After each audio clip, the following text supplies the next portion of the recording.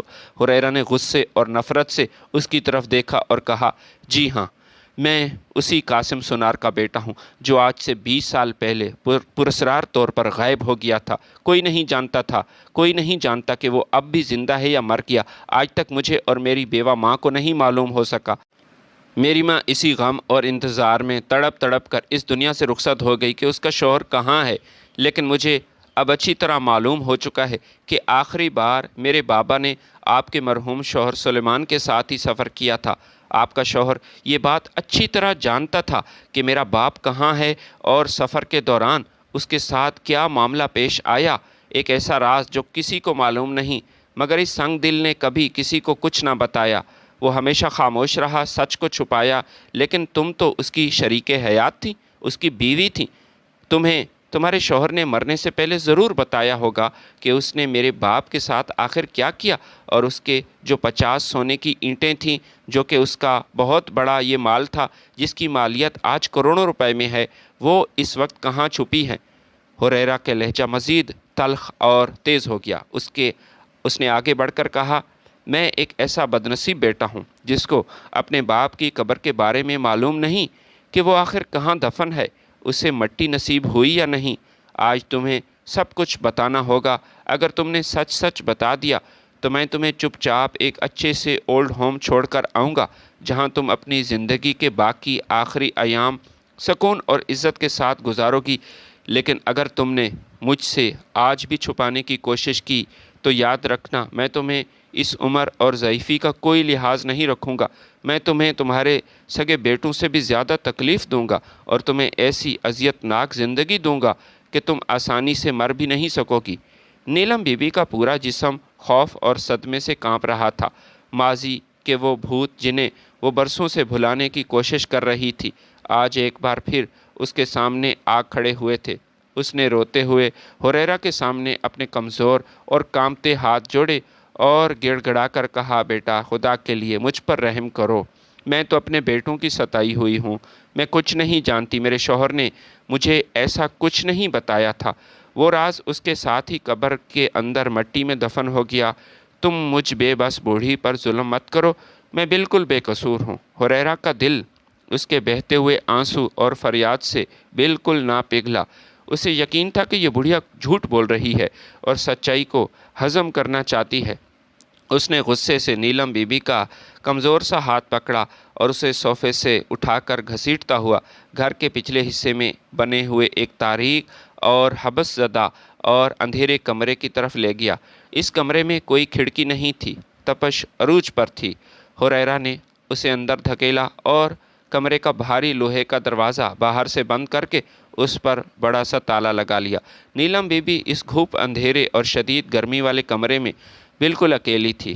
وہ اندر سے دروازے پر کمزور ہاتھ مار رہی تھی، ضربیں لگا رہی تھی، چیختی تھی، چلاتی تھی کہ مجھے باہر نکالو، خدا کے لیے مجھے معاف کر دو، میں گھٹ کر مر جاؤں گی۔ لیکن ہریرہ کے سر سے اپنے باپ کے خون کا بدلہ لینے اور اس کے سونے کو تلاش کرنے کا بھوت سوار تھا۔ اس نے ایک نہ سنی، دروازہ ہی بند رکھا اور باہر صحن میں ایک کرسی ڈال کر خاموشی سے بیٹھ گیا اور یہی کہہ رہا تھا کہ دیکھتا ہوں کب تک یہ بڑھیا زبان نہیں کھولے گی۔ ابھی 12 گھنٹے ہی گزرے تھے، وہ نیلم بی بی کے لیے کسی قیامت سے کم نہیں تھے۔ اس بند اور تاریک کمرے میں شدید گرمی اور پیاس کی وجہ سے اس کا دم گھٹنے لگا۔ تپش اس قدر زیادہ تھی جیسے دیواریں آگ اگل رہی ہوں۔ پیاس کی شدت سے نیلم بی بی کو محسوس ہونے لگا کہ اس کی جان اب نکل جائے گی۔ وہ پانی کے ایک ایک قطرے کے لیے تڑپ رہی تھیں اور ان کا حلق سوکھ کر لکڑی بن چکا تھا۔ جب ان کی برداشت کا پیمانہ لبریز ہو گیا تو انہوں نے آخری ہمت جمع کر کے اندر سے دروازے پر زور زور سے دستک دی اور روتے ہوئے چلا کر کہا کہ بیٹا، خدا کے لیے دروازہ کھولو، مجھے پانی پلاؤ، میں تمہیں سب سچ بتاتی ہوں، میں اب مزید یہ اذیت برداشت نہیں کر سکتی۔ ہریرہ جو باہر صحن میں کرسی پر بیٹھا اسی گھڑی کا انتظار کر رہا تھا، وہ فوراً اپنی جگہ سے اٹھا۔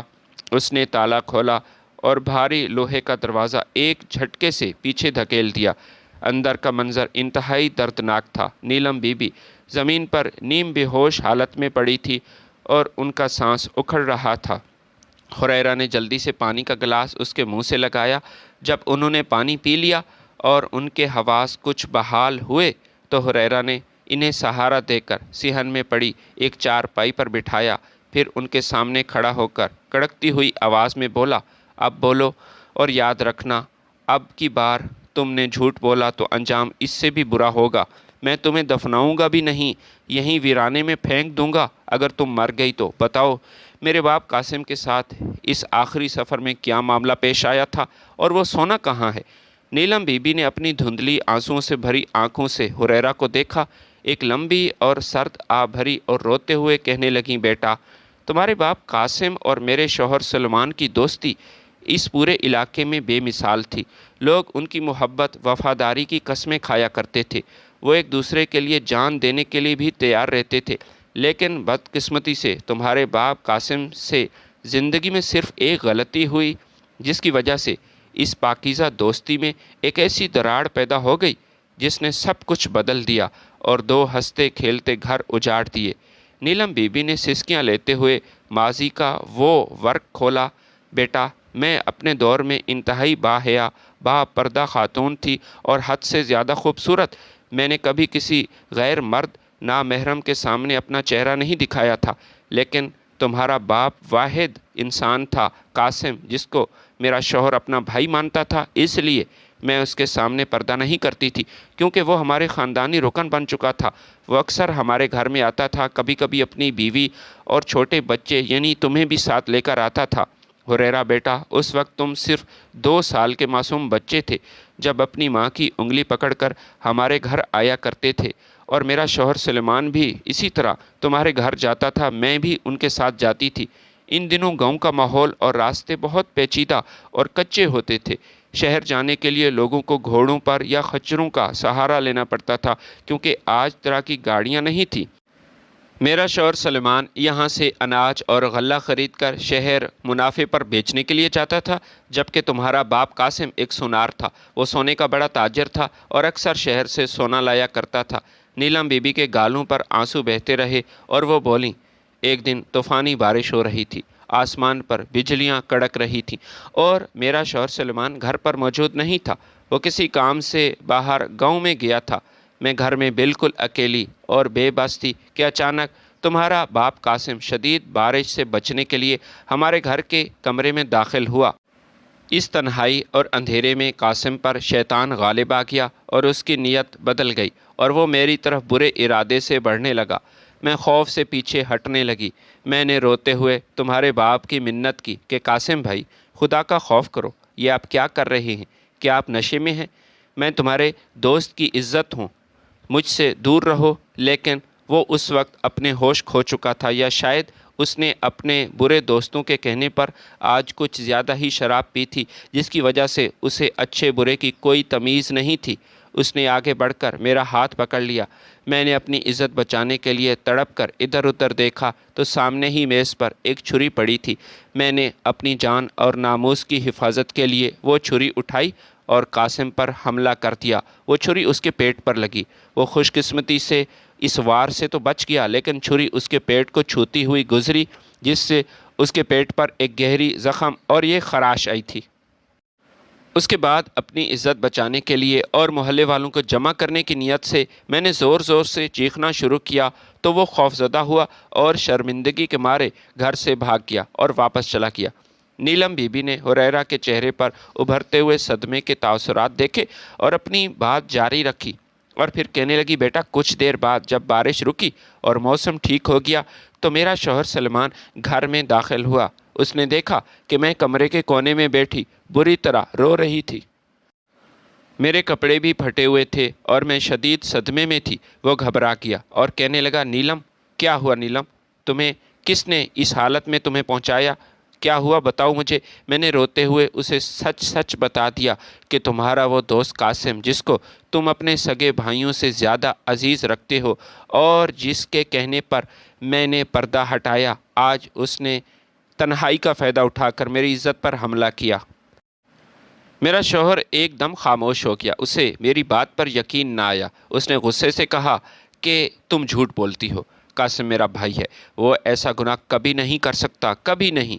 تم اس پر تہمت لگا رہی ہو، پتہ نہیں تم کیا چاہتی ہو، لیکن تم غلط کر رہی ہو۔ میں نے سلمان سے کہا کہ میرے پاس ثبوت موجود ہے، تم قاسم سے ملو، اس کے پیٹ سے قمیض ہٹا کر دیکھنا، وہاں پیٹ پر ایک تازہ زخم کا نشان ہوگا۔ یہ زخم میں نے ہی اپنی عزت بچانے کے لیے اسی چھری سے اسے دیا۔ سلیمان یہ سن کر کچھ بولے الٹے قدموں واپس چلا گیا، لیکن اس کے چہرے پر اپنے سب سے بہترین دوست کی طرف سے ملنے والی یہ مایوسی اور دکھ صاف دکھائی دے رہا تھا، اور وہ رات جس نے ان کی دوستی کا ہمیشہ کے لیے خون کر دیا تھا۔ نیلم بی بی نے ایک گہرا سانس لیا، اس کی ہچکی بندھ گئی، اور حریرہ نے خاموشی سے اسے پانی کا گلاس دوبارہ اس کی طرف بڑھایا۔ نیلم بی بی نے 2 گھونٹ پانی پیے اور اپنے پلو سے آنکھیں پونچھتے ہوئے اس ہولناک داستان کا اگلا ورق کھولا، جو پچھلی 20 سالہ تاریخ کو اپنے اندر سمیٹے ہوئے تھا، اور جس کی طوالت اور گہرائی نے حریرہ کے پیروں تلے زمین نکال لینی تھی۔ بیٹا حریرہ، اس واقعے کے بعد 2 دن تک میرا شوہر سلیمان بالکل خاموش رہا۔ میں کبھی کبھی سوچتی ہوں کہ یہ بات میں نہ بتاتی، لیکن میں اپنے شوہر سے اتنی بڑی بات کیسے چھپا سکتی تھی؟ وہ نہ تو مجھ سے زیادہ بات کرتا تھا، نہ ہی اس کے چہرے کے تاثرات زائل ہو رہے تھے۔ اس کے دماغ میں ایک جنگ چل رہی تھی، ایک طرف اس کی بیوی کا بیان تھا، دوسری طرف اس کے بھائی جیسے دوست کی 20 سالہ دوستی، رفاقت۔ پھر وہ دن آیا جب سلیمان اور تمہارا باپ قاسم اپنے پہلے سے طے شدہ معمول کے مطابق اپنی زندگی کے شاید آخری سفر پر شہر جا رہے تھے۔ دونوں نے اپنے گھوڑوں پر سامان لادا اور صبح سویرے نکل پڑے۔ سلمان کے دل میں شک کا لاوا پک رہا تھا، لیکن وہ بظاہر بالکل نارمل تھا، لیکن قاسم کو کوئی شبہ نہ تھا۔ قاسم یہی سوچ رہا تھا کہ بھابی نے کچھ نہیں بتایا۔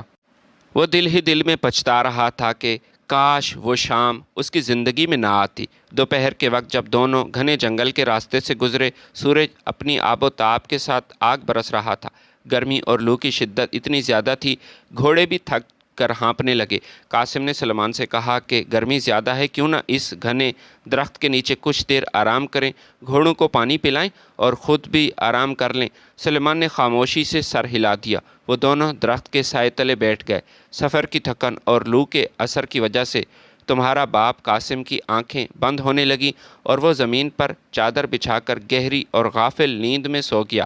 سلمان وہیں بیٹھا قاسم کے سوتے ہوئے چہرے کو دیکھ رہا تھا۔ اس کا دل تیزی سے دھڑک رہا تھا۔ وہ اپنے دوست کے چہرے کو دیکھ کر یہی سوچ رہا تھا کہ کیا یہ ایسا کر سکتا ہے میری بیوی کے ساتھ؟ اس کے ذہن میں بار بار میرا روتا ہوا چہرہ، پھٹے کپڑے بھی آ رہے تھے۔ آخر اس سے رہا نہ گیا۔ اس نے انتہائی دھیمے قدموں سے قاسم کے قریب جا کر لرزتے ہاتھوں سے اس کے پیٹ سے قمیض کا کپڑا ہٹایا۔ جیسے ہی سلمان کی نظر قاسم کے پیٹ پر پڑی، اس کا سارا شبہ یقین میں بدل گیا اور اس کے پیروں تلے زمین نکل گئی۔ وہاں واقعی چھری کا تازہ گہرا زخم تھا جس پر خون جم چکا تھا۔ اب سلمان کے پاس کسی شک کی کوئی گنجائش نہیں تھی۔ اسے یقین ہو گیا کہ اس کی بیوی سچی تھی، اور جس دوست پر وہ جان چھڑکتا تھا، جسے اپنے گھر میں آنے کی اجازت دیتا، اس کی پیٹھ میں اتنا بڑا اس نے خنجر گھونپ دیا۔ غیرت اور غصے میں سلمان کی عقل پر پردہ پڑ گیا۔ جس طرح تمہارے باپ سے غلطی ہوئی، میرے شوہر سے بھی ویسے ہی غلطی ہوئی، اور وہ غصے میں اندھا ہو گیا۔ اس نے بھاری پتھر اٹھایا اور سوتے ہوئے قاسم کے سر پر پوری طاقت سے مارا۔ قاسم کو تڑپنے کا موقع نہ ملا اور وہیں دم اس کا نکل گیا۔ سلمان نے قاسم کی لاش کو دیکھا، اس کے ہاتھ کانپنے لگے۔ غصہ ٹھنڈا ہوا تو خوف نے اسے گھیر لیا۔ اس نے جلدی سے قاسم کا وہ چمڑے کا بڑا تھیلا جو گھوڑے پر بندھا ہوا تھا، جس میں 50 سونے کی اینٹیں تھیں، اور پھر اپنے جرم کو چھپانے کے لیے اس نے قاسم کی لاش اسی گھنے جنگل میں ایک ویران گڑھے میں ڈال کر مٹی سے ڈھانپ دیا تاکہ کسی کو اس کا سراغ بھی نہ مل سکے۔ جب سلیمان وہ سونے کا تھیلا لے کر رات کے اندھیرے میں گھر واپس آیا تو اس کا پورا وجود خوف، پچھتاوے اور دہشت سے لرز رہا تھا۔ اس کا چہرہ پیلا پڑ چکا تھا۔ اس نے دھم سے وہ تھیلا صحن کے فرش پر پھینکا اور مجھ سے کہنے لگا، نیلم، میں نے قاسم کو مار دیا، میں نے اس کا کام تمام کر دیا، میں نے اسے مار دیا اور اس کا سارا مال اپنے قبضے میں لے لیا۔ میں نے جب اپنے شوہر کے منہ سے یہ ہولناک اعتراف سنا تو میرے ہاتھوں سے برتن چھوٹ گیا۔ میں سوچ رہی تھی کہ کاش میں اپنے شوہر کو یہ حقیقت نہ بتاتی۔ میں نے اپنے سر پر ہاتھ رکھ لیا، روتے ہوئے سلیمان کو ملامت کی کہ خدا کے بندے، یہ تو نے کیا کیا؟ تو نے کیا غضب کیا؟ یہ کیسی اندھیر نگری تو نے مچائی؟ اگر قاسم سے غلطی ہوئی تو آپ نے بڑی غلطی کی اور 20 سالہ دوستی ختم کی۔ اسے مار لیتے، اس کا منہ کالا کر لیتے، اس سے ناراض ہو جاتے، لیکن یوں خون تو نہ کرتے۔ اب ہم اللہ کو کیا جواب دیں گے؟ سلیمان نے میری باتوں کا کوئی جواب نہ دیا۔ وہ پاگلوں کی طرح اپنے سر پر ہاتھ مار رہا تھا اور اس چمڑے کے تھیلے کی زپ کھولنے لگا۔ جب اس نے تھیلا کھولا، اس کے اندر واقعی سونے کی 50 چمکتی ہوئی اینٹیں تھیں، لیکن ان اینٹوں کے بالکل اوپر ایک سفید خط پڑا ہوا تھا جو قاسم نے سلیمان کے لیے لکھا تھا اور شاید وہ اسے دینے والے تھا۔ سلیمان نے کانپتے ہوئے ہاتھوں سے وہ خط کھولا اور لالٹین کی مدھم روشنی میں اسے پڑھنا شروع کیا، اور جیسے جیسے وہ خط پڑھتا گیا اس کی آنکھوں سے آنسو بہنے لگے اور وہ زارو قطار رونے لگا۔ بیٹا ہریرہ، اس خط میں تمہارے باپ قاسم نے لکھا تھا: میرے پیارے دوست سلیمان، مجھ سے بہت بڑا گناہ اور غلطی ہوئی۔ کاش اس رات میں نہ آتا۔ میں تم سے ملنے کے لیے آ رہا تھا، تم گھر پر موجود نہیں تھے۔ اس رات طوفانی بارش میں تمہاری غیر موجودگی میں تمہارے گھر آ گیا۔ وہاں تنہائی میں مجھ پر شیطان غالب آیا، میں بہک گیا تھا۔ میرے کچھ برے دوستوں نے مجھے زبردستی آج شراب پلائی تھی، جس کی وجہ سے میں ہوش و حواس میں بالکل نہیں تھا۔ میں بھٹک گیا تھا۔ تمہاری بیوی نیلم میرے بہنوں جیسی تھی۔ میں نے کبھی بری نظر سے اسے نہیں دیکھا تھا، لیکن اس رات مجھے کچھ سمجھ نہیں آ رہی تھی۔ اس نے چھری سے وار کر کے مجھے میری اوقات یاد دلائی اور میری غیرت کو جگایا۔ میں ہوش میں آتے ہی شرمندگی کے مارے وہاں سے بھاگ نکلا۔ سلیمان، میں جانتا ہوں میں اب تمہارا سامنا کرنے کے لائق نہیں، اس لیے میں یہ 50 سونے کی اینٹیں جو میری کل کائنات اور زندگی بھر کی کمائی ہیں، تمہاری اس عزت کے متبادل کے طور پر نہیں، بلکہ اپنے پچھتاوے اور تلافی کے طور پر تمہارے گھر کے پتے پر چھوڑ کر جاؤں گا۔ یہ میں تمہارے حوالے کرنے والا ہوں۔ میں ہمیشہ کے لیے یہ شہر ملک چھوڑ کر جاؤں گا تاکہ تمہیں میرا کبھی یہ گنہگار چہرہ نظر نہ آئے۔ آج میں تمہارے ساتھ آخری بار تجارت کے لیے جا رہا ہوں، شاید دوبارہ نہ مل سکوں، ہو سکے تو مجھے معاف کر دینا۔ نیلم نے روتے ہوئے ہریرہ کی طرف دیکھا اور بولی: بیٹا۔ سلیمان نے وہ خط پڑھا اور اس کا دل پھٹ گیا، کیونکہ وہ خط پڑھنے سے پہلے ہی قاسم کو معافی کا موقع دیے بغیر جنگل میں مار چکا تھا۔ اب پچھتاوے کا کوئی فائدہ نہیں تھا۔ سلیمان نے اپنے اس خوفناک جرم کو دنیا سے چھپانے کے لیے وہ سونا کبھی استعمال نہ کیا، کیونکہ وہ جانتا تھا کہ اگر وہ اچانک امیر ہو گیا اور سونار کی دکان پر گیا یہ بیچنے کے لیے، تو سب اس پر شک کریں گے اور وہ سونا اس کے لیے موت بن جائے گا، اسے مجرم ثابت کرے گا۔ اس نے اسی رات ہمارے گھر کے صحن کے ایک کونے میں ایک گہرا گڑھا کھودا اور چمڑے کے تھیلے کو اس خط سمیت زمین میں دفن کیا۔ قاسم کے اس طرح اچانک غائب ہونے پر پورے گاؤں اور برادری میں شور مچا۔ پولیس بھی آئی، لیکن کسی نے بھی میرے شوہر سلیمان پر شک نہیں کیا، کیونکہ سب جانتے تھے کہ وہ دونوں تو بھائیوں سے بڑھ کر دوست تھے اور سلیمان خود قاسم کے غم میں گھل رہا تھا۔ اس واقعے کے تقریباً 2 سال بعد میرا شوہر سلیمان اس گناہ کے بوجھ اور پچھتاوے کی وجہ سے ایک موذی اور لا علاج بیماری میں مبتلا ہو گیا۔ اس کا گوشت گلنے لگا۔ جب وہ بستر مرگ پر اپنی آخری سانسیں لے رہا تھا تو اس نے میرا ہاتھ پکڑا اور روتے ہوئے وصیت کی کہ نیلم، میں نے جو قاسم کے ساتھ ظلم کیا اس کی سزا مجھے اس بیماری کی شکل میں دنیا میں مل رہی ہے۔ میں یہ سونا اپنے ساتھ قبر میں نہیں لے کر جا سکتا۔ جب ہمارے چاروں بیٹے جوان ہو جائیں، یہ کافی سمجھدار ہو جائیں، تو یہ تھیلا صحن سے نکالنا اور ان کے درمیان برابر تقسیم کر دینا تاکہ ان یتیموں کی زندگی سنور جائے۔ لیکن بیٹا ہریرہ، جب وہ میرے بچے بڑے ہوئے، جوان ہوئے، کمانے کے قابل ہوئے، تو ان کا رویہ میرے ساتھ دیکھ کر میرا دل خون کے آنسو روتا تھا۔ وہ نہایت نالائق اور مجھ سے بیزار ہونے لگے۔ وہ چاروں سنگ دل، نافرمان اور گستاخ ثابت ہوئے۔ وہ مجھے روٹی کے ایک ایک نوالے کے لیے ترساتے، مجھ پر ہاتھ اٹھاتے، اور ان کی بیویاں وہ بھی مجھے اچھوت سمجھتی تھیں۔ میں روز رات کو صحن میں دفن ان سونے کے اوپر بیٹھ کر روتی اور سوچتی کہ جو اولاد اپنی سگی ماں کی وفادار نہیں، جو مجھے ایک کمرے میں عزت نہیں دے سکتی، اگر میں نے ان کے ہاتھ پر یہ کروڑوں روپے کا سونا دے دیا تو یہ حرام کی دولت ان کو مزید تباہ کر دے گی۔ یہ انسانیت بھول جائیں گے۔ بیٹا میرا اللہ گواہ ہے، میں اس سونے کی لالچ میں کبھی نہ آئی، اور میں نے اپنے بیٹوں کو اس راز کے بارے میں نہ بتایا۔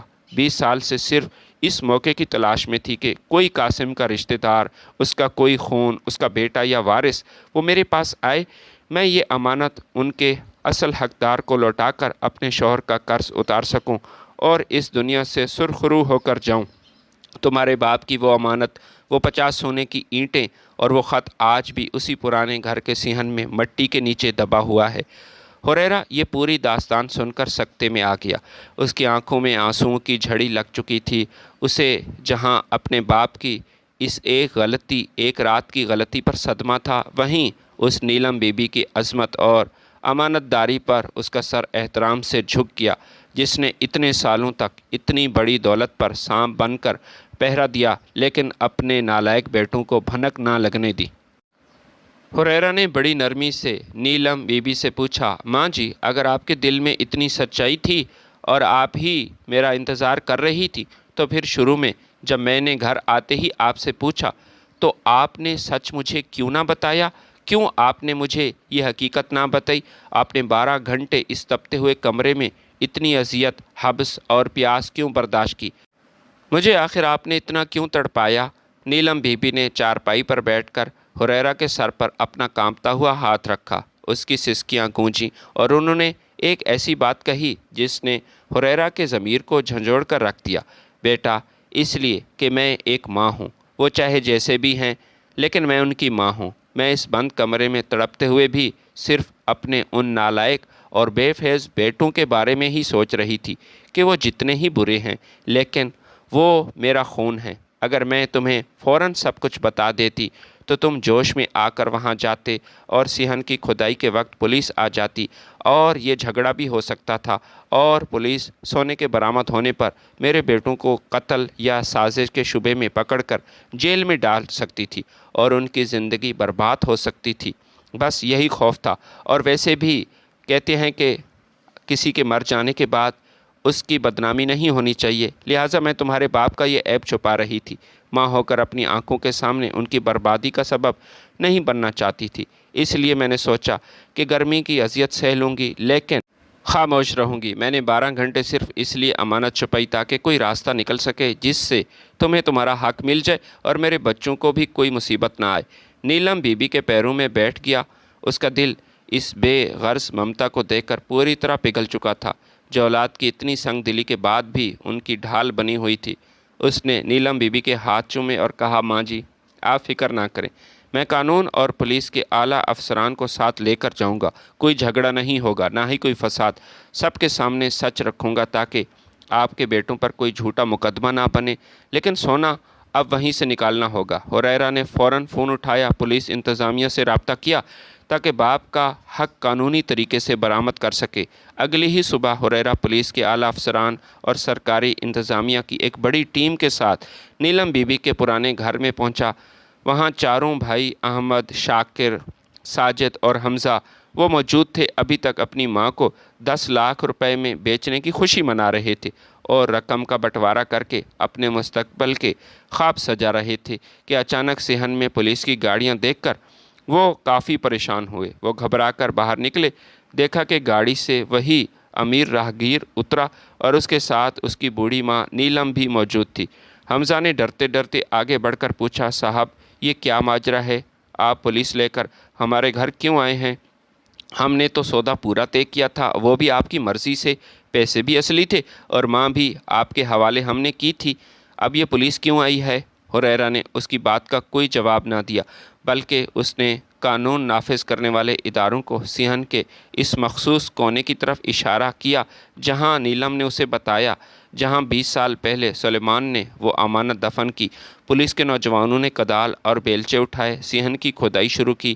چاروں بھائی اور ان کی بیویاں اڑتی ہوئی مٹی کے درمیان حیرت، خوف اور بے یقینی سے یہ منظر دیکھ رہے تھے کہ آخر یہ کیا ماجرا ہے۔ ان کے کچے صحن میں ایسا کیا ہے جسے کھودا جا رہا ہے؟ جیسے ہی زمین تقریباً 5 فٹ گہری کھودی گئی، ایک بھاری چمڑے کا پرانا تھیلا نظر آیا۔ پولیس نے احتیاط سے وہ تھیلا نکالا۔ جب ان کی زپ کھولی تو تیز دھوپ میں 50 سونے کی اینٹیں چمک اٹھی تھیں، جن کی مالیت آج کے دور میں کروڑوں روپے کی تھی۔ سونے کی چمک دیکھ کر چاروں بھائیوں کی آنکھیں پھٹی کی پھٹی رہ گئیں اور ان کے منہ کھلے کے کھلے رہ گئے۔ ساتھ ہی وہ پرانا خط بھی برآمد ہوا جس پر قاسم کا اعتراف نامہ درج تھا، جس نے ثابت کر دیا کہ یہ سونا ہریرہ کے باپ قاسم کا ہی تھا اور سلیمان نے اسے یہاں امانت کے طور پر دفن کیا تھا۔ پولیس کے افسر نے قانونی کارروائی مکمل کرتے ہوئے وہ سونا ہریرہ کے حوالے کیا اور نیلم بی بی کے پہلے سے دیے گئے بیان کی وجہ سے ان کے بیٹوں پر کوئی پولیس کیس نہ بنایا، کیونکہ نیلم بی بی نے واضح کیا تھا کہ ان کے بچوں کا اس پرانے واقعے سے کوئی تعلق نہیں، وہ بالکل چھوٹے تھے۔ 20 سال بعد ہریرہ کو اس کے شرعی اور قانونی حق مل چکا تھا۔ سونا برآمد ہونے کے بعد احمد اور حمزہ نے تڑپ کر اپنی ماں کے پیر پکڑ لیے۔ ان کی آنکھوں میں اب سچی لالچ، جھوٹا پچھتاوا تھا۔ وہ روتے ہوئے بولے، امی ہمیں معاف کر دیں، ہمیں نہیں معلوم تھا کہ ہمارے ہی صحن میں کروڑوں کا سونا موجود ہے۔ آپ اتنی دولت مند تھیں اور دولت کی امین تھیں، ہم نے آپ کے ساتھ بدسلوکی کی، ہمیں چھوڑ کر مت جائیں۔ اب ہم چاروں بھائی آپ کو اپنے سر آنکھوں پر رکھیں گے، دنیا کی ہر خوشی دیں گے۔ وہ یہی سوچ رہے تھے کہ شاید کچھ اینٹیں اس کے حصے میں آ جائیں اور وہ ہمیں مل جائیں۔ نیلم بی بی نے اپنے پیروں پر گرے بیٹوں کو دیکھا۔ پہلی بار اس کا لہجہ سخت ہوا۔ اس نے کہا، اٹھ جاؤ میرے سامنے سے، یہ جھوٹے آنسو مت بہو۔ تم لوگ میری محبت اور ممتا کی وجہ سے نہیں بلکہ سونے کی چمک دیکھ کر پیروں میں گرے ہو۔ تم نے جس ماں کو محض 10 لاکھ روپے میں بیچا، اس ماں کی نظر میں تمہاری حیثیت اب ختم ہو چکی ہے۔ اگر تمہارے دلوں میں میرے لیے ذرا سی بھی عزت ہو تو مجھے جنگل میں چھوڑنے کا فیصلہ نہ کرتے۔ جاؤ اور ان کاغذ کے ٹکڑوں کے ساتھ عیاشی کرو جو تمہیں میرے بدلے میں ملے ہیں۔ اب میرا تمہارے ساتھ کوئی رشتہ، کوئی تعلق باقی نہیں۔ ہریرہ نے انتہائی احترام کے ساتھ نیلم بی بی کا ہاتھ پکڑا، انہیں گاڑی کی اگلی نشست پر بٹھایا اور گاڑی اولڈ ہوم کی طرف روانہ ہوئی۔ چاروں بھائی اور ان کی بیویاں صحن میں کھڑے پچھتاوے کی آگ میں جلتے رہ گئے کہ جس ماں کو انہوں نے بوجھ سمجھا، وہ دراصل کروڑوں روپے کی برکت تھی جو ان کی بدسلوکی کی وجہ سے ان کے ہاتھ سے ہمیشہ ہمیشہ کے لیے نکل گئی۔ اگر وہ اپنے ماں کے فرما بردار ہوتے تو شاید آج وہ دولت مند ہوتے اور اس رقم، اس مال کے حقدار ہوتے۔